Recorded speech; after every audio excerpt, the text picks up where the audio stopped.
Assalamualaikum warahmatullahi wabarakatuh. Salam sejahtera untuk kita semuanya. Yang saya hormati dan banggakan para peserta training online pengolahan sampah berbasis masyarakat. Puji syukur atas berbagai nikmat yang kita dapatkan. Sehingga dengan penuh semangat kita dapat mengikuti pertemuan ke-6 kali ini. Pada pertemuan ini kita akan membahas mengenai salah satu bentuk dari pengolahan sampah berbasis masyarakat. Yaitu pada pertemuan ini kita akan membahas tentang topik Kampung Pro Iklim.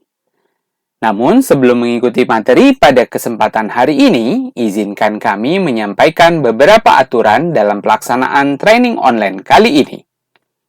Tentunya aturan ini dibuat untuk kenyamanan kita bersama, agar ilmu yang disampaikan dapat dengan mudah kita terima dan semoga pula dapat langsung kita terapkan di masyarakat.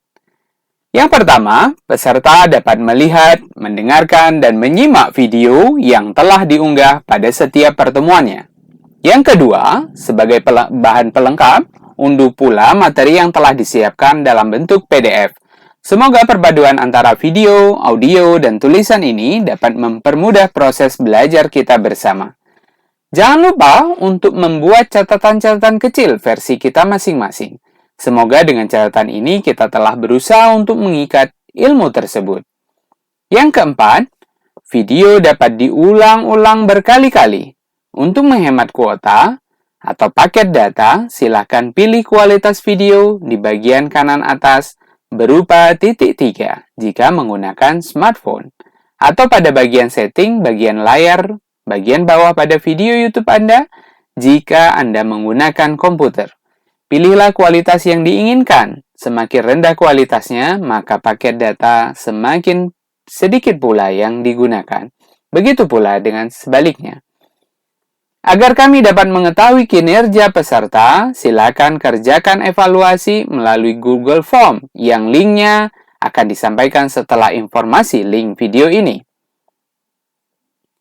Pastinya, materi ini jauh dari kata sempurna. Terdapat beberapa celah kekeliruan, kebingungan, atau bahkan ide yang lain. Jika ada pertanyaan, silakan tanyakan melalui Google Form yang juga disediakan linknya. Yang ketujuh, agar kita tidak menunda-nunda dalam belajar, maka materi video, form evaluasi, dan form pertanyaan hanya disediakan dalam waktu 24 jam saja. Dimulai dari waktu unggah, yaitu jam 10 pagi hari ini, dan akan berakhir pada jam 10 esok hari. Jika lebih dari waktu tersebut, maka kami anggap Anda tidak mengikuti pertemuan tersebut. Evaluasi setiap pertemuan akan kami lakukan, salah satunya untuk melihat keefektifan peserta semuanya. Yang kedelapan, demi kenyamanan bersama, kami persilakan peserta dapat bertanya dan konfirmasi hanya melalui jalur yang telah disediakan. Mohon tidak membagi materi ini kepada pihak lain di luar peserta training online ini, agar kita saling menghargai privilege yang didapatkan oleh peserta yang telah berusaha mendaftar dan hadir pada setiap pertemuannya. Yang terakhir, kami ucapkan selamat belajar. Perubahan iklim tidak hanya menjadi berita yang kita dapatkan dari penelusuran informasi melalui internet saja. Belakangan ini dampaknya juga sudah semakin kita rasakan, baik secara langsung maupun tidak langsung. Misalnya dengan adanya perubahan pola parameter utama dari iklim, seperti curah hujan, suhu, kelembapan, angin, dan tingkat penguapan. Jika ekstrim berubah, maka akan berpotensi menimbulkan resiko besar bagi kesehatan manusia, keamanan pangan, dan pembangunan ekonomi. Di Indonesia sendiri, dampaknya sebenarnya sudah dirasakan. Seperti laporan BMKG pada tahun 2016, suhu rata-rata di Indonesia lebih tinggi 1,2 derajat Celcius dibandingkan kondisi normalnya. Berdasarkan suhu rata-rata sejak tahun 1981 hingga tahun 2000. telah terjadi banyak laporan kejadian-kejadian bencana hidrometeorologi seperti banjir, longsor, kekeringan, kebakaran hutan, puting beliung, dan bencana-bencana lainnya. Beberapa pulau pun diidentifikasi telah tenggelam akibat dari naiknya permukaan air laut. Bukan hanya dampak pada hewan dan lingkungan secara umum, manusia pun ikut merasakan bahkan dampaknya luar biasa terkait dengan kesehatan, ekonomi, dan bahkan masa depan kita.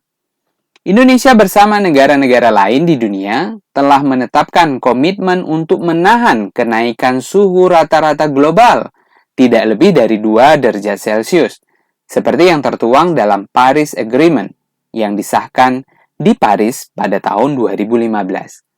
Kesepakatan tersebut perlu ditindaklanjuti dengan aksi yang nyata yang melibatkan seluruh elemen para pemangku kepentingan. Ditegaskan dalam kesepakatan Paris bahwa gaya hidup dan pola konsumsi produksi berkelanjutan memang memegang peranan penting dalam penanganan perubahan iklim. Salah satu strategi dari Kementerian Lingkungan Hidup dan Kehutanan dalam upaya pengendalian perubahan iklim adalah dengan mendorong kerjasama multi pihak untuk memperkuat kapasitas dari program adaptasi dan mitigasi perubahan iklim di tingkat tapak atau level terkecil berupa komunitas melalui pelaksanaan program kampung iklim atau disebut sebagai Proklim. Dalam pasal 70 Undang-Undang Republik Indonesia nomor 32 tahun 2009 tentang perlindungan pengelolaan lingkungan hidup, ditegaskan bahwa masyarakat memiliki hak dan kesempatan yang sama serta seluas-luasnya untuk berperan aktif dalam perlindungan dan pengelolaan lingkungan hidup. Masyarakat dapat berperan aktif dengan cara meningkatkan kepedulian dan perlindungan pengelolaan lingkungan hidup, meningkatkan kemandirian, keberdayaan masyarakat, dan kemitraan, serta menumbuhkan kemampuan dan kepeloporan masyarakat, menumbuh kembangkan ketanggap-segeraan masyarakat untuk melakukan pengawasan sosial, serta mengembangkan dan menjaga budaya dan kearifan lokal dalam rangka pelestarian lingkungan hidup untuk menjaga kelangsungan kehidupan di bumi.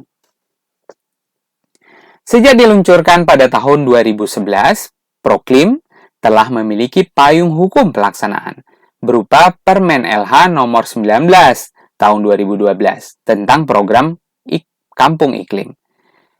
Kemudian terjadi integrasi antara Kementerian Lingkungan Hidup dan Kementerian Kehutanan pada tahun 2015. Diikuti dengan pengesahan peraturan penggantinya lewat Permen LHK nomor 84 tahun 2016. Hingga kini peraturan tersebut menjadi peraturan tentang program Kampung Iklim yang masih berlaku.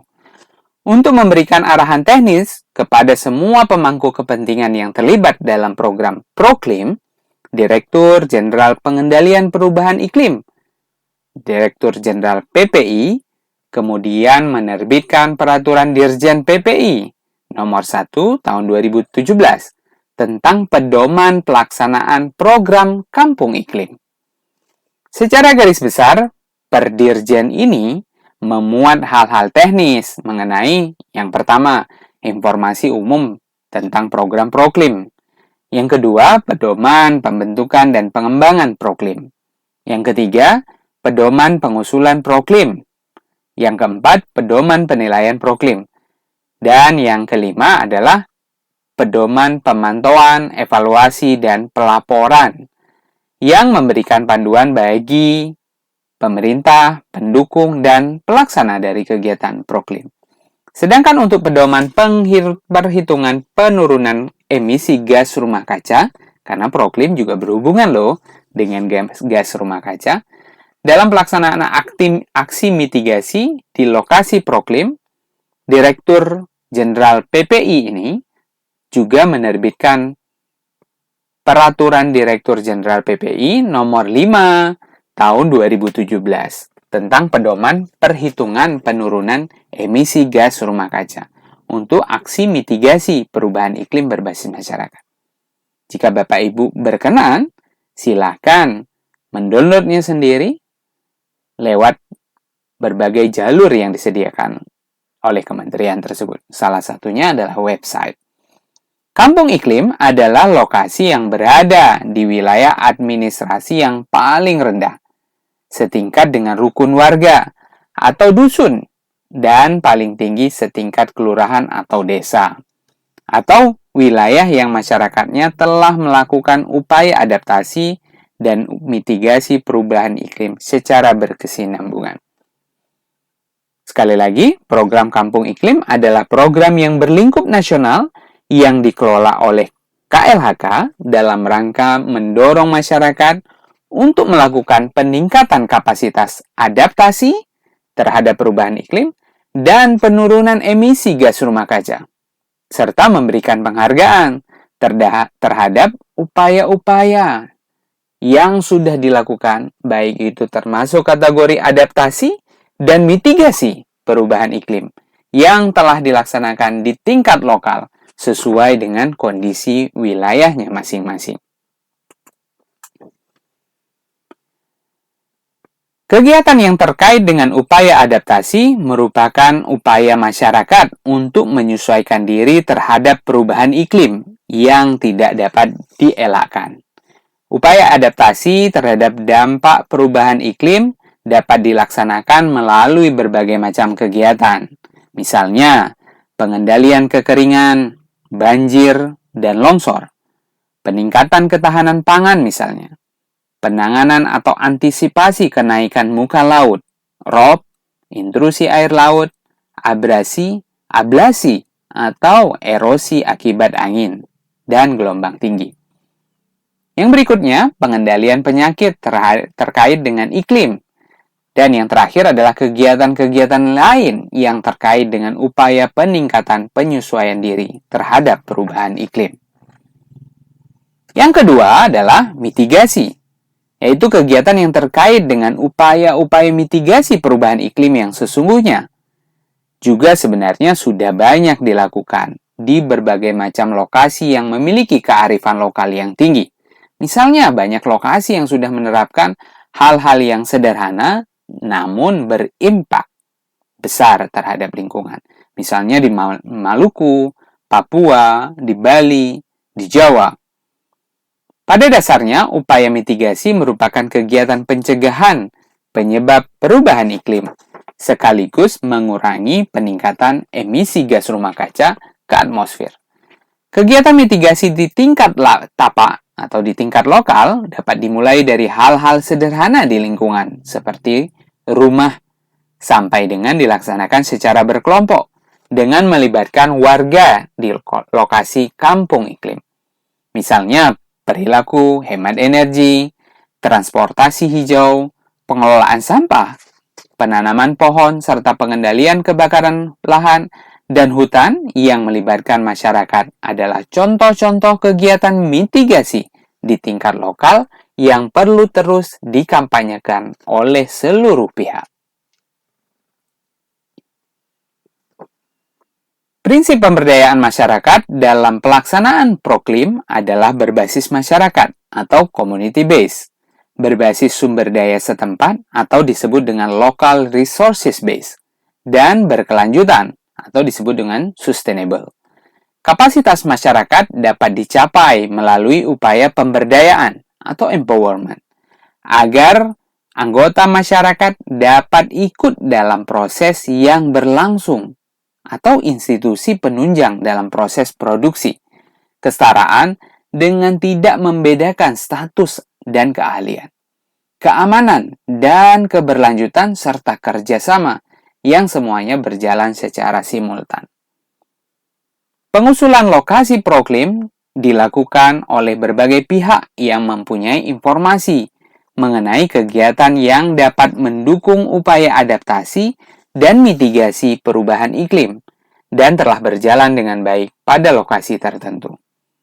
Lokasi yang didaftarkan sebagai kampung iklim dievaluasi dengan meninjau aspek keragaman aksi adaptasi, mitigasi, serta kelembagaan dan dukungan keberlanjutan yang ada di lokasi tersebut melalui kegiatan verifikasi lapangan. Verifikasi lapangan dimaksud untuk melihat kesesuaian data pengusulan proklim dan kondisi sesungguhnya di lapangan. Sejak tahun 2017, kegiatan verifikasi lapangan ini diprioritaskan pada lokasi yang teridentifikasi, dapat memenuhi kriteria dan persyaratan untuk memperoleh penghargaan proklim utama dan lestari. Wah, ternyata proklim memiliki tingkatannya ya. Oke, baik, kita akan belajar tentang tingkatan dari proklim. Hasil validasi akhir berupa nilai skor sebagai dasar pengelompokan kategori pro iklim.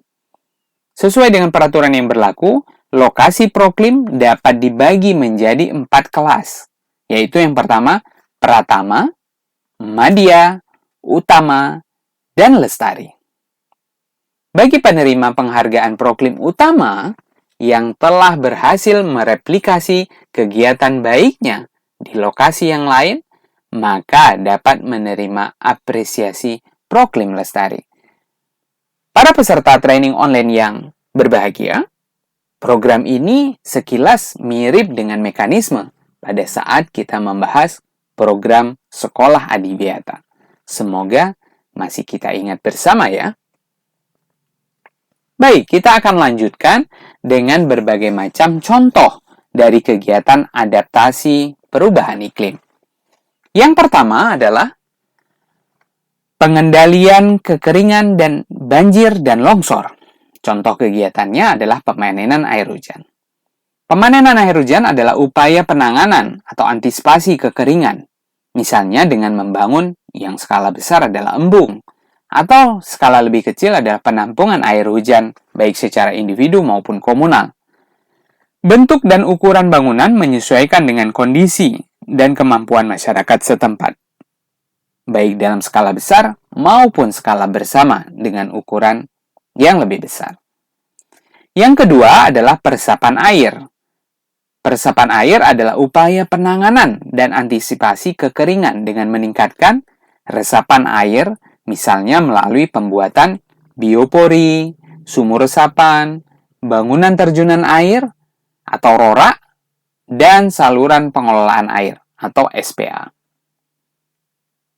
Yang ketiga, perlindungan dan pengelolaan mata air. Ini termasuk dalam upaya penanganan antisipasi kekeringan juga dengan melakukan perlindungan mata air yang dilakukan dengan berbagai macam cara.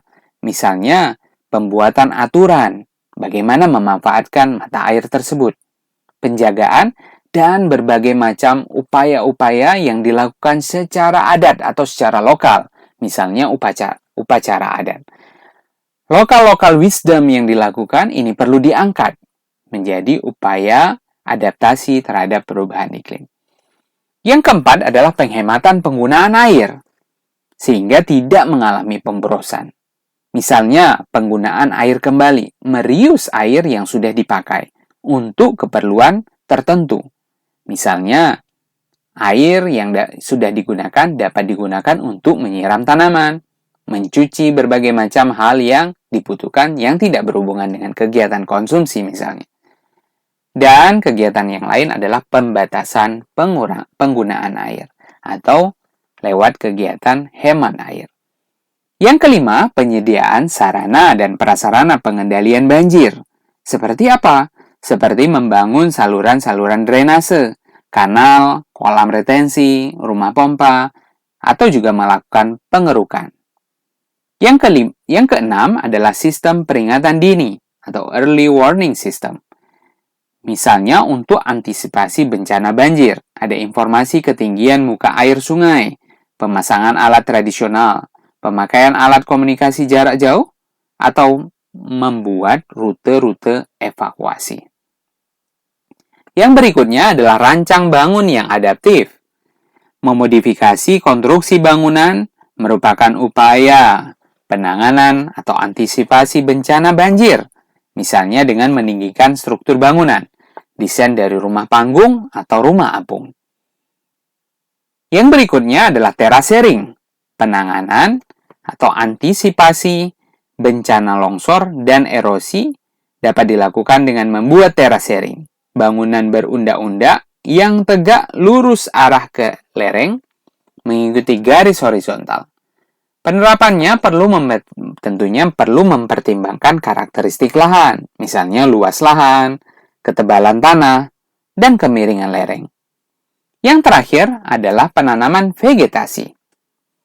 Penanaman vegetasi ini adalah berbagai macam upaya untuk mengantisipasi bencana longsor, erosi, dan penanganan lahan kritis, seperti dengan penanaman vegetasi jenis tertentu sesuai dengan kondisi lokal. Yang kedua adalah peningkatan ketahanan pangan, misalnya saja melakukan sistem pola tanam, misalnya mempraktikkan sistem tumpang sari. Yang kedua, sistem irigasi, membangun sistem irigasi yang hemat air, tidak tergenang misalnya, atau kondisi air yang macak-macak, dan lain seterusnya. Yang ketiga adalah pertanian terpadu, integrated farming atau mixed farming. Kombinasi budidaya tanaman semusim, peternakan, perikanan, perkebunan, dan bahkan kehutanan yang berada dalam satu lokasi dan terjadi interaksi antar komponen. Misalnya, kotoran ternak digunakan untuk pupuk kandang. Sisa-sisa atau daun-daun tanaman dijadikan untuk kompos. Yang keempat adalah pengelolaan potensi lokal. Misalnya, pemanfaatan tanaman dan hewan lokal untuk peningkatan ketahanan pangan, terutama tanaman dan hewan lokal yang memiliki potensi untuk beradaptasi terhadap kondisi iklim yang ekstrim. Yang kelima, penganekaragaman tanaman pangan. Apabila jenis tanaman yang ditanam semakin banyak, maka jenis panenan pun semakin bervariasi. Bila ada salah satu atau dua jenis yang gagal panen, masih ada jenis-jenis yang lain yang dapat diterapkan. Yang keenam, sistem teknologi pengelolaan lahan dan pemupukan. Misalnya tanam padi hemat air, penggunaan pupuk unsur hara mikro, pengelolaan lahan tanpa membakarnya, teknologi mini padi misalnya, padi apung, pertanian organik, dan lain sebagainya. Yang berikutnya adalah teknologi pemeliharaan tanaman dan hewan ternak yang dapat tahan terhadap perubahan-perubahan iklim dan cuaca ekstrim, misalnya panas matahari yang terik, kekeringan, hujan, dan lain, sehingga didapatkan bibit-bibit unggul dari tanaman dan hewan ternak. Pemanfaatan lahan pekarangan yang dapat dilakukan secara sederhana di masing-masing rumah. Yang ketiga adalah penanganan atau antisipasi kenaikan muka laut, rob, intrusi air laut, abrasi, ablasi, atau erosi akibat angin dan gelombang tinggi. Berbagai macam kegiatannya dapat dilihat, misalnya menambahkan struktur pelindung alamiah, atau menggunakan struktur pelindung buatan, memodifikasi struktur bangunan, peninggian ketinggian bangunan, rumah panggung, struktur terapung, dan lain sebagainya. Atau jika tidak memungkinkan untuk dilakukan adalah harus dilakukan kegiatan relokasi. Wilayah-wilayah pesisir pun harus disediakan berbagai macam kebutuhan, terutama untuk penyediaan air bersih. Nah, dapat juga sistem pengolahan pesisir secara terpadu dengan mengintegrasikan kegiatan wisata dengan kegiatan budidaya pesisir, atau disebut sebagai kegiatan mina wisata. Nah, yang terakhir adalah mata pencaharian alternatif. Misalnya, budidaya kepiting atau penggantian spesies ikan yang adaptif terhadap perubahan iklim. Yang keempat, bentuk-bentuk kegiatan adaptasi perubahan iklim, misalnya pengendalian penyakit terhadap iklim, pengendalian vektor. Kegiatannya misalnya dengan cara-cara sederhana, dengan 3M, menguras, menimbun, menutup, sarang nyamuk, pengendalian perindukan nyamuk dan tikus, modifikasi dan memperbaiki lingkungan, memasukkan ikan dalam kolam atau pot tanaman, Kemudian juga hadirnya tim Jumantik, juru pantau jentik di daerah setempat. Kemudian ada sistem kewaspadaan dini, sanitasi dan air bersih, dan perilaku hidup bersih dan sehat. Itu adalah berbagai macam contoh dari kegiatan adaptasi perubahan iklim. Yang kedua adalah kegiatan-kegiatan yang termasuk dalam bagian mitigasi perubahan iklim. Yang pertama adalah pengolahan sampah dan limbah padat, dimulai dari kegiatan pewadahan, pengumpulan, pengolahan, pemanfaatan, hingga penerapan konsep zero waste. Nah, bagaimana pencegahan dekomposisi pembusukan sampah yang tidak pada tempatnya, baik di skala rumah tangga maupun komunal. Menutup akses-akses untuk tidak membuang sampah ke berbagai media lingkungan. Tidak melakukan pembakaran, dan pasti harus memiliki berbagai macam fasilitas pengolahan sampah yang berbasis 3R, reduce, reuse, dan recycle. Jika perlu, menghadirkan berbagai macam teknologi yang agak lebih high-tech, misalnya pemanfaatan gas metan sebagai sumber energi, atau kegiatan lain yang mungkin dilakukan oleh masyarakat, misalnya pemanfaatan pupuk organik dari berbagai macam proses pengomposan yang direncanakan. Yang kedua adalah pengolahan dan pemanfaatan limbah cair, baik itu skala domestik maupun industri rumah tangga.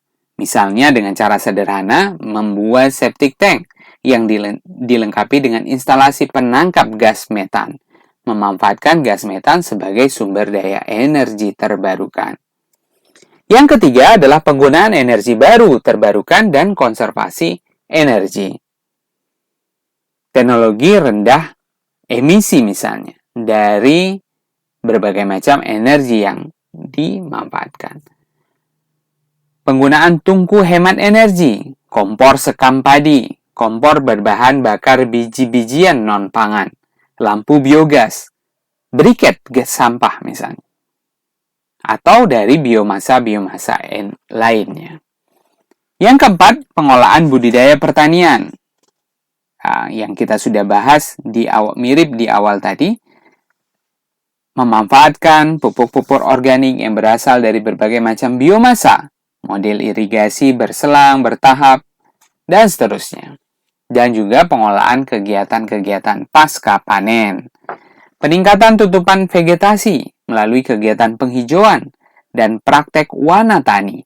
Wana tani yaitu seperti pembibitan, pemilihan jenis tanaman, penanaman, pemeliharaan, dan sistem pemanenan hasil hutan. Dan yang terakhir adalah pencegahan penanggulangan kebakaran hutan dan lahan yang setiap tahun hampir melanda Indonesia. Kegiatan mitigasi ini perlu dirancang sedemikian rupa agar pengusulan proklim yang diusulkan oleh pengusul dapat dinilai secara administratif oleh Sekretariat Proklim. Kemudian diumumkan, kemudian diserahkan korespondensi Sekretariat Proklim dengan pengusul proklim. Penyerahan dokumen hingga nanti muncul verifikasi dan membuat laporan dan penilaian sehingga mampu untuk ditetapkan sebagai lokasi proklim oleh Menteri Lingkungan Hidup. Pengusul dan penilaian proklim ini, pengusul adalah berbagai macam pihak yang telah melaksanakan kegiatan adaptasi dan mitigasi perubahan iklim. Misalnya, individu, namun dia tetap harus memiliki identitas yang jelas. Kelompok-kelompok adat boleh juga untuk sebagai pengusul dari kegiatan proklim. Lembaga formal yang memiliki landasan hukum atau struktur organisasi yang jelas, seperti Karang Taruna, koperasi, lembaga keagamaan, kelompok usaha tani, dan lain sebagainya. Kemudian ada lembaga swadaya masyarakat, dunia usaha, pemerintah provinsi, atau juga pemerintah kabupaten. Penilaiannya ada dua bagian utama, yaitu penilaian administratif yang dilakukan oleh sekretariat, merupakan proses pemeriksaan formulir dari pengusulan proklim dan kelengkapan dokumen-dokumen pendukungnya. Kemudian dilakukan verifikasi lapangan untuk melihat kecocokan antara dokumen yang dibuat dengan kondisi di lapangan. Demikian materi kita tentang Proklim, Kampung Pro Iklim. Semoga materi ini dapat dipahami dengan baik. Dan selamat mewujudkan sistem pengolahan sampah yang lebih baik di sekitar kita, tanpa perlu tergantung dengan berbagai macam fasilitas yang disediakan, terutama oleh pemerintah. Semoga menjadi semangat bagi kita semuanya. Sampai bertemu kembali pada materi selanjutnya, penilaian dan aspek teknis dari PSDM. Kami ingatkan untuk tidak lupa mengerjakan evaluasi hingga waktu yang telah ditentukan. Tetap semangat untuk saling belajar dan sampai berjumpa kembali pada video berikutnya. Terima kasih. Assalamualaikum warahmatullahi wabarakatuh.